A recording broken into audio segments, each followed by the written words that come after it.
Most welcome in this session. आज इस video में हम डिस्कस करेंगे केबीएस पीआरटी टीजीटी पीजीटी की कॉमन सेक्शन या केबीएस पेडागोजी की जो आपका पीआरटी टीजीटी पीजीटी के सिमिलर रहेगा और जिसका नाम है हमारा एजुकेशन एंड लीडरशिप। ठीक है, उसका फर्स्ट पार्ट है हमारा अंडरस्टैंडिंग द लर्नर, अधिगमकर्ता की समझ। उसी का सेकेंड यूनिट है हमारा अंडरस्टैंडिंग टीचिंग लर्निंग। तो इस वीडियो में हम डिस्कस करेंगे अंडरस्टैंडिंग टीचिंग लर्निंग से जो क्वेश्चन आएंगे आपके 15 नंबर के आएंगे, मतलब 15 क्वेश्चंस आएंगे। यहाँ पर हम डिस्कस करेंगे 20 एमसीक्यू जो कि मोस्ट इम्पॉर्टेंट हैं और आने वाले केबीएस के एग्ज़ाम में चाहे पीआरटी का हो, चाहे टीजीटी का हो या पीजीटी का हो, आपके लिए बेनिफिशियल रहेंगे। चलिए हम डिस्कस करते हैं क्वेश्चंस को। आज की वीडियो का अंडरस्टैंडिंग टीचिंग लर्निंग, शिक्षण अधिगम प्रक्रिया की समझ।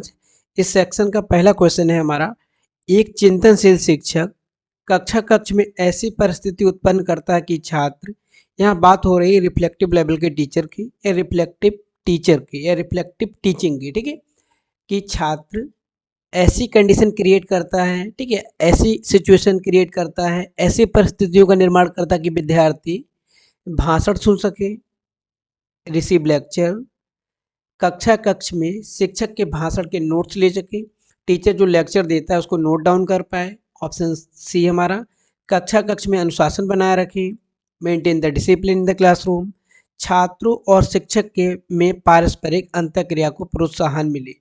तो जब हम बात करते हैं लेवल्स ऑफ टीचिंग की, एक हमारा मेमोरी लेवल का टीचिंग, ठीक है, जिसमें क्या होता है टीचर प्राइमरी स्टूडेंट सेकेंडरी। दूसरा हमारा होता है अंडरस्टैंडिंग लेवल, जिसको हम, ठीक है, जिसमें क्या होता है 50-50। और एक हमारा होता है लास्ट रिफ्लेक्टिव लेवल या चिंतन स्तर। मेमोरी लेवल में स्टूडेंट हमारा थॉट लेस रहता है और रिफ्लेक्टिव लेवल में हमारा स्टूडेंट थॉटफुल होता है। तो यहाँ पर क्या होता है कि जो हमारा रिफ्लेक्टिव लेवल का टीचर है वो ऑप्शन डी आपका यहाँ पे करेक्ट हो जाएगा। ठीक है, छात्रों और शिक्षकों में पारस्परिक अंतःक्रिया को प्रोत्साहन मिले, टीचर स्टूडेंट्स का जो इंटरेक्शन है उसको मोटिवेशन मिले और वो एक स्मूथली और एक जो यहाँ पे इन्वायरमेंट होता है हमारा रिफ्लेक्टिव लेवल टीचिंग में कंट्रोवर्शियल इन्वायरमेंट होता है। यहाँ पर स्टूडेंट टीचर्स दोनों डिस्कशन करते हैं, टीचर स्टूडेंट्स को डिस्कशन के चांस देता है, डिबेट की चांस देता है, डिस्कशन के चांस देता है। ठीक है, क्वेश्चन नंबर हमारा नेक्स्ट रहेगा, एक अभिनव उपकरण जो शिक्षकों को छात्रों को इमर्सिव वर्चुअल लर्निंग या जर्नी और फील्ड ट्रिप पर कहीं पर भी ले जाने में सक्षम है, वो कौन सा ऐप है आपका, कौन सा? An innovative tool that enable teachers to take students on immersive virtual learning और journey and field trip to anywhere, Google classroom. देखो जब हम बात करते हैं गूगल क्लासरूम की तो यहाँ पे क्या होता है, स्टूडेंट्स को रजिस्टर्ड करना रहता है, यहाँ पर असाइनमेंट सबमिट कर सकते हैं। दूसरा हमारा गूगल वर्चुअल टूर्स। ठीक है, तो यहाँ पे जो हमारा जो वर्चुअल टूल की यहाँ पे बात हो रही है, इनोवेटिव टूल की बात हो रही है, तो वो है हमारा गूगल अभियान, जिसको हम बोलते हैं गूगल एक्सपीडिशन। ये हमारा एक ऑनलाइन गूगल के थ्रू वर्चुअल प्लेटफॉर्म है। ठीक है, इसको आप डाउनलोड करके भी देख सकते हैं। ये आपको वर्चुअल रियलिटी या आभासी दुनिया में ले जाता है। ठीक है, तो यहाँ पर हमारा गूगल एक्सपीडिशन हो जाएगा, गूगल अभियान जिसको हिंदी में बोलते हैं। अगला प्रश्न है हमारा, शिक्षक की भूमिका के बारे में कौन सा कथन सही है? ठीक है, यहाँ पे एक बात हो रही है टीचर्स के रोल के बारे में, कौन सा कथन सही है? वह अच्छे छात्रों का पक्ष लेगा या लेगी। ठीक है, फेवर, ठीक है, मतलब कुछ छात्रों का जो मतलब गुड स्टूडेंट होंगे उनका फेवर लेंगे, तो ये कथन सही नहीं है। ओके, क्योंकि यहाँ पर टीचर किसी एक या किसी स्पेसिफिक जोन को या कुछ समूह को प्रेफरेंस नहीं देगा। दूसरा, उन्हें छात्रों से उचित दूरी बनाए रखनी चाहिए, ये भी हमारा गलत है। ठीक है, यहाँ पर टीचर स्टूडेंट से दूरी नहीं बनाएगा, दोनों कोऑपरेटिव वे में रहेंगे। ठीक है, वह एक आलोचक होना चाहिए या होनी चाहिए, मतलब हमेशा बच्चों को क्रिटिसाइज करे, तो ये भी हमारा यहाँ पे हो जाता है गलत।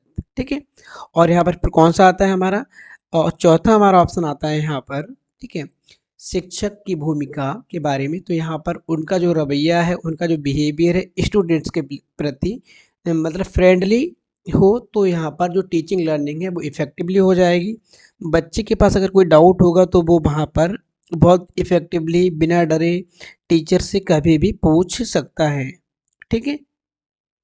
तो यहाँ पर हमारा कैसा हो जाएगा, एज ए टीचर है यहाँ स्टूडेंट के साथ में हमारा बिहेवियर अफेक्शन ठीक है वाला हो, उसका कोऑपरेटिव हो, ठीक, उनकी प्रॉब्लम्स को समझें, उनकी रिस्पॉन्सिबिलिटी आपके पास रहे, ठीक है, उनकी किसी भी प्रॉब्लम का सॉल्यूशन आपके पास हो, उनको रिस्पॉन्स आपको देना है बच्चे, जिससे कि शांत रहें और चीज़ों को समझ सकें। एंड नेक्स्ट क्वेश्चन हमारा रहेगा, कक्षा प्रबंधन के लिए मुख्य रूप से जिम्मेदार कौन होता है। देखो यहाँ पर बात हो रही क्लासरूम मैनेजमेंट की। यहाँ पे पहला ऑप्शन हमारा प्रधानाध्यापक है, तो प्रधानाध्यापक का कार्य होता है विद्यालय प्रबंधन या विद्यालय की प्रशासनिक व्यवस्था को देखना, टीचर्स को अपॉइंट को ड्यूटी देना, ठीक, और भी जो चीज़ें होती हैं हमारे ऑफिशियल वर्क होते हैं। लेकिन जब यहाँ पे हम बात करते हैं क्लासरूम मैनेजमेंट की, तो वो रिस्पॉन्सिबिलिटी होती है टीचर की। क्यों? क्योंकि क्लास में स्टूडेंट टीचर्स के बीच में इंटरेक्शन होता है, ठीक है, और स्टूडेंट टीचर्स एक दूसरे के प्रति रिस्पॉन्सिबल, कोऑपरेटिव, रिस्पोंडेंट, ठीक है, या पार्टिसिपेटरी मैनर, कुछ भी हम कह सकते हैं। तो यहाँ पर कक्ष प्रबंधन के लिए जो जिम्मेदारी है वो कौन है, वो शिक्षक की है। एक टीचर है जो किसी भी तरह के क्लासरूम इन्वायरमेंट में पूरा कंट्रोल रखता है, ठीक है, और अपनी क्लास को इफेक्टिव बनाने की कोशिश करता है। अगला क्वेश्चन हमारा रहेगा, कक्षा की गतिविधियों और निर्देशों को व्यवस्थित करने, खुश करने और उत्पादक शिक्षण वातावरण, इंग्लिश में creative happy and productive learning environment निर्मित करने के लिए उपयोग की जाने वाली विधि को किस रूप में जाना जाता है। यहाँ पे टीचिंग मेथड की बात हो रही है, ठीक है। पहला हमारा सहकारी शिक्षा, कोऑपरेटिव लर्निंग, ठीक है। दूसरा पाठ का नियोजन, planning of the lesson, planning of the content या planning of the topic, classroom management, और अगला है हमारा स्थान विधि, ठीक है। तो यहाँ पर हमारा जो क्वेश्चन है, ठीक है, कि कक्ष की जो गतिविधियाँ हैं उनको निर्देशित करने के लिए लर्निंग जॉयफुल हो, लर्निंग हैप्पी हो, प्रोडक्टिव हो, ठीक है। तो इसमें क्या होगा, तो इसमें सबसे हमारा ऑप्शन सी करेक्ट होगा, क्या, कक्षा प्रबंधन, ठीक है। अब कक्षा प्रबंधन कैसे होगा आपका, ठीक है। देखो कक्षा प्रबंधन की जब हम बात करते हैं तो यहाँ पर क्या होता है, कक्षा में एक क्लासरूम में जितनी भी एक्टिविटी होती हैं, जितने भी हमारे वर्क होते हैं या जितने भी हमारे निर्देश होते हैं, उनको व्यवस्थित करना, मतलब सिस्टमेटिक वे में ऑर्गेनाइज करना, ठीक है, और उसके साथ साथ में लर्निंग को जॉयफुल बनाना, लर्निंग को हैप्पी बनाना और लर्निंग को प्रोडक्टिव बनाना, ठीक है। इसके लिए जो मतलब क्या कौन कौन सी गतिविधियाँ रहती है, इसके लिए सबसे पहले क्या होती है, क्लासरूम में बेसिक रूल्स को बताना, बेसिक प्रिंसिपल्स को बताना, और किस तरह से हमको वो जो हमारे डायरेक्शन है उनको कैसे अप्लाई करना है, कैसे डिलीवर करना है, और जो हमारी क्लासरूम में एक्टिविटी होंगी उनका हम अपने ऊपर क्या लेंगे, रिस्पॉन्सिबिलिटी लेंगे, किस तरह से एक्टिविटी को कंडक्ट कराना है, और एक प्रोडक्टिव माहौल बनाने के लिए, ठीक है, लर्निंग प्रोडक्टिव हो, मतलब जितना हम सिखाएं बच्चे उतना सीखें और उससे ज़्यादा ऊपर जाने की कोशिश वहाँ पे करें, और जो भी उनकी प्रॉब्लम्स होंगी उनको प्रॉब्लम्स को दूर करने के लिए प्लानिंग करना, ठीक है। जो कक्षा प्रबंधन में आएगा, केवल एक टीचिंग जो हमारा कोऑपरेटिव लर्निंग है उसमें नहीं आएगा, ये आएगा कक्षा प्रबंधन में, क्योंकि यहाँ पे क्लासरूम की गतिविधियों को मैनेज करना है, ठीक है। उसके बाद में डायरेक्शन को बात हो रही, इनको भी मैनेज करना है। अगला हमारा रहेगा, शिक्षक निम्न में से क्या करके पाठ की गति को रोके बिना अधिकतम नियमित कक्षा दुर्व्यवहार को समाप्त कर सकते हैं। Teacher can eliminate much routine classroom misbehaviour without breaking the momentum of the lesson, ठीक है। यहाँ पे बात हो रही है, ठीक है, एक शिक्षक निम्न में से क्या करके पाठ की गति को रोके बिना अधिकतम नियमित कक्षा दुर्व्यवहार को समाप्त कर सके, मतलब क्लासरूम मिसबिहेवियर की बात हो रही है और जो हमारा लेसन चल रहा है उसका भी मोमेंटम शिफ्ट जो हो गया है वो भी ना बिगड़े। तो एक टोकन व्यवस्था या टोकन अर्थव्यवस्था की स्थापना करके जिसे छात्रों को करने के लिए पुरस्कृत किया जाता है, ये नहीं होगा हमारा, ठीक है। दूसरा, छात्रों के लिए सरल अशाब्दिक संकेतों का प्रयोग करना। अब जब आप क्लासरूम टीचिंग चल रही है वहाँ पर, ठीक है, तो वहाँ पर हम नॉन वर्बली इंडिकेशन देंगे कि क्लासरूम जो हमारा शोर शराबा है या जो मिसबिहेवियर है उसको कंट्रोल किया जाए, क्योंकि अगर हम यहाँ पे वर्बली यूज़ करेंगे तो हमारा जो एक प्रोसेस चल रहा है टीचिंग लर्निंग का वो प्रभावित होगा और हमारी टीचिंग लर्निंग प्रोसेस वहाँ पे एंड हो जाएगी या मोमेंटम बिगड़ जाएगा, ठीक है। तो ये हमारा हमारा दूसरा ऑप्शन करेक्ट होगा। अगला क्वेश्चन हमारा है, नेक्स्ट क्वेश्चन है हमारा, अधिगम के संबंध में गलत कथन बताइए। मतलब यहाँ पे बताना है लर्निंग से संबंधित स्टेटमेंट कौन सा रॉन्ग है। अधिगम से व्यवहार में बदलाव बदलाव आता है, मतलब लर्निंग से बिहेवियर में चेंजेस आते हैं, ये सही है हमारा, ठीक है। क्यों, आपको मालूम है changes in the behaviour in positive way is learning. अधिगम उद्देश्यपूर्ण और लक्ष्य उन्मुख है, या learning is purposeful and goal oriented. तो ये भी हमारा यहाँ पे क्या सही है कथन लर्निंग के संबंध में। अधिगम जन्म से शुरू होकर मृत्यु तक बढ़ता है, लाइफ लॉन्ग प्रोसेस है आपका, by birth to till death. अधिगम के माध्यम से व्यवहार में अस्थायी परिवर्तन आती है, गलत है हमारे, टेम्पोरल चेंजेस नहीं होते, लर्निंग के थ्रू परमानेंट चेंजेस होते हैं। अगला क्वेश्चन है हमारा, निम्नलिखित कारकों में से कौन सा सीखने को प्रभावित करता है। यहाँ पे बात हो रही है लर्निंग को प्रभावित करने वाले कारक कौन कौन से हैं, ठीक है। तो यहाँ पर हमारा ऑप्शन दिया गया है पहला, छात्र की रुचि, ये प्रभावित करती है लर्निंग को, ठीक है। अगर बच्चे का इंटरेस्ट है सीखने का तभी वो सीखेगा, इंटरेस्ट नहीं है तो वो वहाँ पे चीज़ों को नहीं सीखेगा।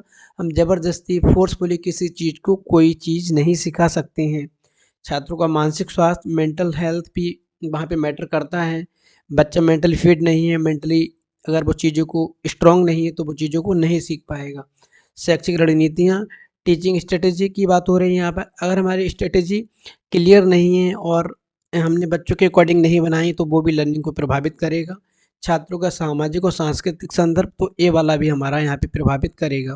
तो यहाँ पर हमारा ऑप्शन देखो दिया होगा बट हाँ, ऑप्शन डी यहाँ पे हो जाएगा करेक्ट। अगला प्रश्न है हमारा, सूचना और संचार तकनीकी या प्रौद्योगिकी, इंफॉर्मेशन कम्युनिकेशन एंड टेक्नोलॉजी भारतीय ग्रामीण स्कूलों में गति हासिल नहीं कर पाई, क्योंकि, ठीक है, ग्रामीण इलाकों में ज़्यादातर समय बिजली बंद रहती है, मतलब जो ग्रामीण एरिया है हमारे वहाँ पे लाइट बहुत कम रहती है, ठीक है। ये यहाँ पर हमारा नहीं है इसका, ठीक है। ग्रामीण आबादी की आईसीटी के लिए बहुत अनुकूल मानसिकता नहीं है, ये भी चीज़ नहीं होगी। हर कोई आईसीटी के प्रति अनुकूल होना चाहता है, अगर उसको हम उस सिस्टम में फिट करेंगे, अगर उसके सामने वो सिस्टम ही नहीं देंगे तो वो ऑलरेडी वहाँ पे उन चीज़ों में इन्वॉल्व नहीं हो पाएगा। तो यहाँ पर हमारा हो जाता है आईसीटी एक महंगा उद्यम है। इंफॉर्मेशन कम्युनिकेशन एंड टेक्नोलॉजी की थ्री बच्चों को पढ़ाना एक बहुत महंगा है, ठीक है। इसमें बहुत ज़्यादा रुपए इन्वेस्ट होगा, उसके बाद में ही चीज़ों को हम आगे सिस्टमेटिक वे में चला पाएंगे। क्यों, क्योंकि ये बहुत महंगी प्रणाली है, इसके थ्रू ही क्यों, सबसे पहली चीज़ यहाँ पर ये है, शिक्षक में आईसीटी की साक्षरता का अभाव। आप चले जाएंगे पुराने टाइम के जो टीचर्स हैं आपके, तो उनको एक स्पेशली ट्रेनिंग देंगे हम आईसीटी के लिए, तब वो जाके इनेबल हो पाएंगे, और ट्रेनिंग देना बहुत कठिन है। लेकिन जो हमारी मॉडर्न जनरेशन है वो ऑलरेडी आईसीटी इनेबल्ड है। जितने भी हमारे लेटेस्ट इनोवेशन है, जितनी भी आईसीटी की डिवाइसेस हैं, सब में परफेक्शन है, ठीक है। आईसीटी की सुविधाओं की जो लिमिट है वो लिमिट है, एक लिमिट में ही हम आईसीटी की जो हमारी सुविधाएं हैं पहुंची हैं अभी, और यही चीज़ें हैं हमारी यहाँ पर। तो ऑप्शन सी ही रहेगा क्योंकि एक महंगा है। अगला है एनसीएफ 2005 के अनुसार बच्चों के लिए शारीरिक असुविधा है, ठीक है। तो यहाँ पर एनसीएफ 2005 के अनुसार पहला हमारा बच्चों के लिए शारीरिक असुविधा है। शारीरिक असुविधा क्या, पहला हमारा है विद्यालय स्टाफ की देखभाल, विद्यालय की उपलब्धता निकटता, मतलब ये बच्चे के आस पड़ोस में हो, बच्चे के मतलब घर से ज़्यादा दूर ना हो, बच्चा जिस इन्वायरमेंट में रहता है उसके जोन में ही रहे, ठीक है। यहाँ पर होगा असुविधा वाला option D, learning without burden, बच्चे के बैग से भार को कम करना। एनसीएफ 2005 में कहा गया लर्निंग विदाउट बर्डन, बच्चे के बैग में किताबी ज्ञान या बुकिश नॉलेज को कम करना, उनको प्रैक्टिकल, रियल, रीजनल नॉलेज वहाँ पर बच्चों को दी जाए। तो यहाँ पर हमारा ऑप्शन डी करेक्ट होगा। क्वेश्चन नंबर भाषा अगला है, भाषा कौशल में सबसे कठिन क्या है, सुनना कठिन नहीं है, ठीक है। बोलना, सुनने के बाद हम बोलना प्रारंभ करते, बोलने के बाद पढ़ना प्रारंभ करते, तो लिखना ये हमारा सबसे कठिन है, ठीक है। डैश डैश एक अवधि अंत पाठ्यक्रम अंत मूल्यांकन है जो प्रवृत्ति से आलोचनात्मक है। यहाँ पर बात हो रही है फॉर्मेटिव और समेटिव असेसमेंट की। रचनात्मक का मतलब यहाँ पे हो जाता है हमारा फॉर्मेटिव, और यहाँ पे योगात्मक का मूल मतलब हो जाता है समेटिव, ठीक है। और तीसरा हमारा उपचारात्मक, जिसको हम बोलते हैं रेमेडियल, ठीक है। तो यहाँ पर बात हो रही है कि एक अवधि अंत या पाठ्यक्रम के अंत में जो मूल्यांकन होता है उसको हम क्या कहते हैं। तो यहाँ पर पाठ्यक्रम या सिलेबस के एंड में, या साल के एंड में, या सेमेस्टर के एंड में ये हमारा होता है योगात्मक मूल्यांकन या इसको हम बोलते हैं समेटिव। फॉर्मेटिव जो होता है वो हमारा प्रोसेस को असेसमेंट के लिए होता है, ठीक है। प्रोसेस किस वे में चल रही है, क्या क्या इम्प्रूवमेंट हो सकते हैं। समेटिव हमारा प्रोडक्ट के लिए होता है। फॉर्मेटिव को बोलते हैं असेसमेंट फॉर लर्निंग, समेटिव को बोलते हैं असेसमेंट ऑफ लर्निंग। छात्रों की उत्तर पुस्तिकाओं का मूल्यांकन अन्य शिक्षकों द्वारा किया जाना चाहिए, ना कि अपने स्वयं के शिक्षकों के द्वारा। ऐसा करने से छात्र, ठीक है। तो ये हमारा है, मतलब एक्सटर्नल और इंटरनल की बात हो रही है यहाँ पर। तो यहाँ पर क्या होगा, अन्यायपूर्ण और आंशिक व्यवहार नहीं किया जाना चाहिए। क्यों? क्योंकि यहाँ पर जो हमारा ऑप्शन सी है, ठीक है, ऑप्शन सी में, सी की जब हम बात कर रहे हैं, छात्रों की उत्तर पुस्तिकाओं का मूल्यांकन अन्य शिक्षकों के द्वारा किया जाना चाहिए, ना कि अपने स्वयं के शिक्षकों के द्वारा। यहाँ पर कहने का मतलब है जो पर्सनल बायास होते हैं, व्यक्तिगत पक्षपात होते हैं। फॉर एग्जाम्पल कोई टीचर हैं और उनके रिश्तेदार या उनको कोई रिलेशन में क्लास में है, तो वहाँ पे क्या होगा, वहाँ पे व्यक्तिगत पक्षपात या पर्सनल बायास की संभावना रहती है कि नंबर ज़्यादा हो जाएंगे, नंबर कम हो जाएंगे, वो चीज़ें रहती हैं। एक्सटर्नल एग्जामिनर रहता है तो पर्सनल बायास के चांसेस कम रहते हैं। अगला हमारा क्वेश्चन रहेगा, विद्यार्थी केंद्रित दृष्टिकोण में शिक्षक, ठीक है। टीचर सेंटर्ड जो एटीट्यूड है, इसमें टीचर्स क्या है, जो शिक्षक केंद्रित है उसमें टीचर क्या होता है, ठीक है। ये टीचर सेंटर्ड एजुकेशन की यहाँ पे बात हो रही है, ठीक है। तो टीचर सेंटर्ड जो एजुकेशन हमारी होती है उसमें सक्रिय भूमिका, निष्क्रिय भूमिका, स्वतंत्र भूमिका। तो यहाँ पर सक्रिय भूमिका रहती है। जो टीचर सेंटर्ड की बात हो रही है, टीचर सेंटर्ड में टीचर सक्रिय रहेगा, और जो हमारे लर्नर होते हैं, जो स्टूडेंट होते हैं, mostly for example lecture method की हम बात करते हैं, तो टीचर वहाँ पे एक्टिव रहता है, लर्नर हमारे पैसिव रहते हैं। अगला क्वेश्चन हमारा रहेगा यहाँ पे, कक्षा 2 का एक शिक्षक कक्षा में कहानी सत्र शामिल होता है, कक्षा में कहानी सत्र में शामिल होते हैं। क्लास 2 की बात हो रही, टीचर्स एक स्टोरी सेशन में इंक्लूड होते हैं। कहानी समाप्त होने के बाद शिक्षक छात्रों से कहानी में प्रयुक्त कुछ शब्दों को दोहराने के लिए कहते हैं। शिक्षक शिक्षार्थियों में कौन सा अधिगम कौशल विकसित कर रहे हैं। जब दोहराने को बोलेंगे, ठीक है, ठीक है, दोहराने को जब बोला जाएगा तो वहाँ पे क्या होगा, जब दोहराने की बातें आएंगी तो वहाँ पर कौन से कौशल को विकसित करेंगे। तो वो कौशल आपका कौन सा होगा, वो कौशल आपका होगा वहाँ पे दोनों। क्यों? पहले आप सुनेंगे, अगर आप सुनेंगे नहीं तो वहाँ पे दोहरा नहीं पाएंगे, तो लर्न इस बोलेंगे यहाँ पे स्पीकिंग और लिसनिंग बोथ हमारे यहाँ पे रहेंगे। क्योंकि जब हम अटेंटिव रहेंगे, चीज़ों को सुनेंगे, उसके बाद ही तो वहाँ पे दोहरा पाएंगे, ठीक है। अगला रहेगा हमारा कला एकीकृत शिक्षा, आर्ट इंटीग्रेटेड लर्निंग के माध्यम से आकलन में मदद मिलती है, ठीक है। तो पहला ऑप्शन यहाँ पे दिया गया है हमारा, अब पारंपरिक पेपर पेंसिल या मौखिक और रिकॉल पद्धति से हटकर एक सतत और व्यापक मूल्यांकन पद्धति की ओर आगे बढ़ना। मतलब ट्रेडिशनल पेपर पेंसिल जो टेस्ट हमारा होता है रिकॉल बेस्ड, ठीक है, से हटकर एक कंटिन्यूअस या कॉम्प्रिहेंसिव एवेल्युएशन की ओर बढ़ना, सतत और व्यापक मूल्यांकन की ओर। दूसरा, मूल्यांकन की प्रक्रिया का लोकतंत्रीकरण करके, मतलब जो हमारा एवेल्युएशन सिस्टम है उसको हम वहाँ पे ऑटोक्रेटिक ना करके डेमोक्रेटिक करेंगे, ठीक है। और क्या है इसमें, जिसमें छात्रों को सीखने को व्यक्त करने की कई तरीके पेश करने, मतलब कई तरह से विद्यार्थी वहाँ पे सीख सकता है, चाहे वो डिबेट हो, चाहे डिस्कशन हो, चाहे क्विज हो, चाहे प्रेजेंटेशन हो, चाहे पार्टिसिपेशन हो, कोऑपरेटिव हो, कोलैबोरेटिव हो, यहाँ पे कुछ भी हो सकता है। तो ऑप्शन सी हमारा यहाँ पे करेक्ट हो जाएगा, दोनों हमारे।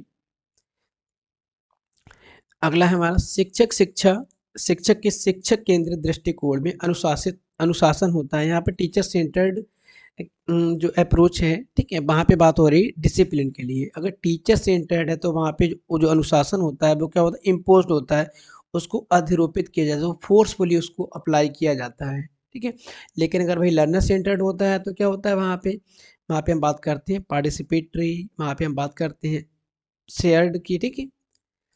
अगला हम करते हैं, एक परीक्षण तैयार करने के बाद यदि शिक्षक परीक्षा के अंकों की स्थिरता का पता लगाने के लिए एक ही आयु वर्ग के बच्चों पर इसे बार बार प्रशासित करता है तो परीक्षण में तलाश है। यहाँ पे बात हो रही, टेस्ट को प्रिपेयर किया गया है और सेम पॉपुलेशन के ऊपर, सेम स्टूडेंट्स के ऊपर दोबारा अप्लाई किया गया, ठीक है। अंकों की स्थिरता का पता लगाना, कंसिस्टेंसी ऑफ द स्कोर पता करना, तो उसको हम बोलते हैं विश्वसनीयता, रिलायबिलिटी। ऑप्शन बी यहाँ पे हमारा करेक्ट हो जाएगा, विश्वसनीयता, यह हमारा हो जाएगा रिलायबिलिटी। अगला हमारा क्वेश्चन रहेगा, निम्न में से कौन सा कारक शिक्षण की प्रक्रिया को प्रभावित करता है। मानवीय कौशल, जो हमारा ह्यूमन, ठीक है, मानवीय संबंध कौशल, ह्यूमन रिलेशन स्किल हमारा, दूसरा क्लासरूम इन्वायरमेंट, तीसरा टीचिंग के जो हमारे कंटेंट है, जो सब्जेक्ट हैं, ये सभी हमारे प्रभावित करेंगे।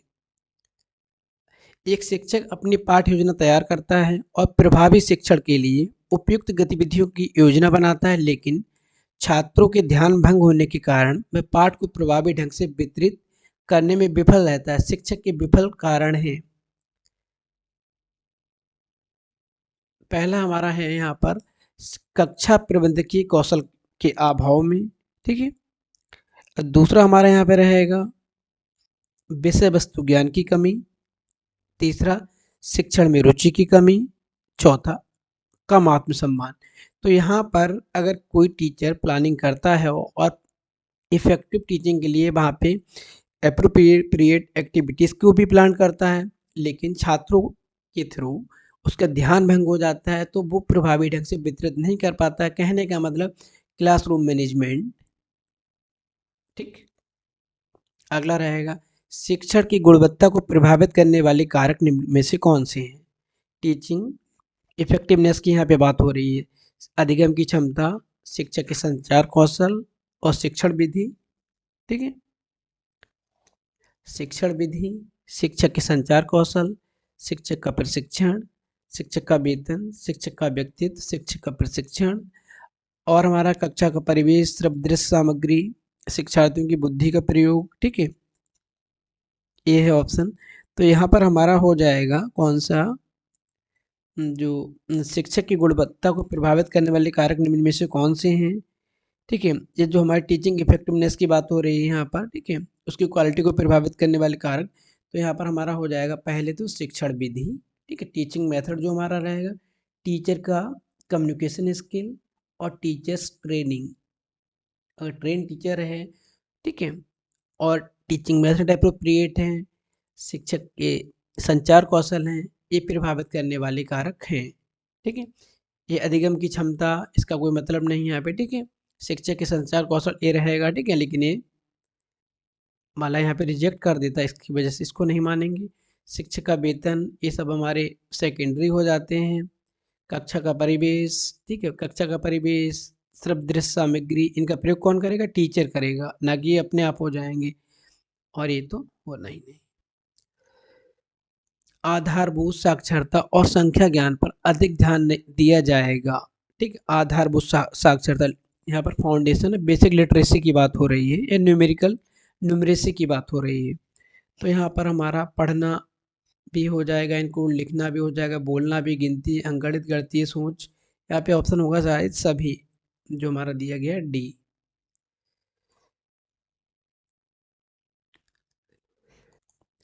अगला हमारा आ जाएगा टाइपसिस्ट, ए टाइपसिप classroom, control organize learning environment classroom इसको बोलते हैं, ठीक है, जहाँ शिक्षक उच्च स्तर की संरचना रखता है, नियमित रूप से दिनचर्या का प्रबंध करता है, बहुत कम निर्देशात्मक रणनीतियों का उपयोग करता है। क्यों, यहाँ पे हमारे ऑप्शन दिए गए हैं, दुष्क्रिया कक्षा वातावरण, व्यवस्थित नियंत्रित अधिगम वातावरण, ऊपर भी लिखा है हमारा कंट्रोल ऑर्गेनाइज लर्निंग इन्वायरमेंट, ठीक है। तो यहाँ पर हमारा ऑप्शन बी हो जाएगा करेक्ट। विजय भाषा की कक्षा का एक दृष्टिबाधित छात्र है, मतलब विजुअली। एक शिक्षक को पढ़ाने के लिए सबसे अधिक श्रव्य सामग्री कौन सी होगी? दृष्टिबाधित छात्र है, एक शिक्षक को पढ़ाने के लिए सबसे अधिक उपयोगी श्रव्य सामग्री कौन सी होगी? श्रव्य सामग्री दृष्टिबाधित है तो चित्र का कोई मतलब नहीं है, ठीक है, प्रोजेक्टर का कोई मतलब नहीं है, फिल्म पट्टी का कोई मतलब नहीं, फिल्म स्ट्रिप, तो यहाँ पे हमारा टेप रिकॉर्डर राइट हो जाएगा। एक भाषा शिक्षक के रूप में आपको उन छात्रों की पहचान करनी चाहिए जिनमें सीखने में कठिनाइयां हैं, मतलब जो लर्निंग डिसेबल हैं, जिनको डिफ़िकल्टीज हैं, उनकी कठिनाइयों का कारण पता लगाना चाहिए, ठीक है। तो इसमें क्या है, उनके माता पिता को बताएं स्कूल ना भेजें, बिल्कुल गलत। उनके लिए कार्य निर्धारित करें,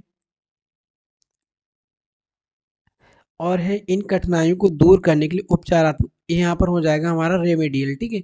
इन कठिनाइयों को दूर करने के लिए रेमेडियल या एक्स्ट्रा पे टेंशन की बात यहाँ पर की जाएगी, ठीक है। अगला हमारा रहेगा क्वेश्चन, अपने छात्रों की घरेलू भाषाओं में उपयोगी शब्द और भाव पोस्ट करने। उदाहरण के लिए हेलो, अलविदा, क्षमा करें, धन्यवाद। ये कार्यनीति कक्षा में बढ़ावा देती है हेलो, अलविदा, क्षमा करें, धन्यवाद। द्विभाषिकता का, बहुभाषिकता का, जातिवाद और क्षेत्र शिक्षार्थी केंद्रित। तो ये हमारी बात हो जाती है यहाँ पर मल्टीलिंगुअलिज्म की, बहुभाषावाद। लास्ट क्वेश्चन है हमारे इस वीडियो का, शिक्षण सहायक सामग्री का उपयोग किसके आधार पर किया जाता है? तो शिक्षण सहायक सामग्री का प्रयोग छात्रों के सीखने के, ये हमारा ऑप्शन सी यहाँ पे करेक्ट हो जाएगा, छात्रों के सीखने के परिणामों का अनुकूलन, मतलब उनकी जो हमारी लर्निंग सिचुएशन है, लर्निंग इन्वायरमेंट, उनके अकॉर्डिंग उनको बनाना, जिससे कि हमको प्रोडक्ट अच्छा मिले। नेक्स्ट वीडियो में हम बात करेंगे नए क्वेश्चंस के साथ में, तब तक के लिए थैंक यू।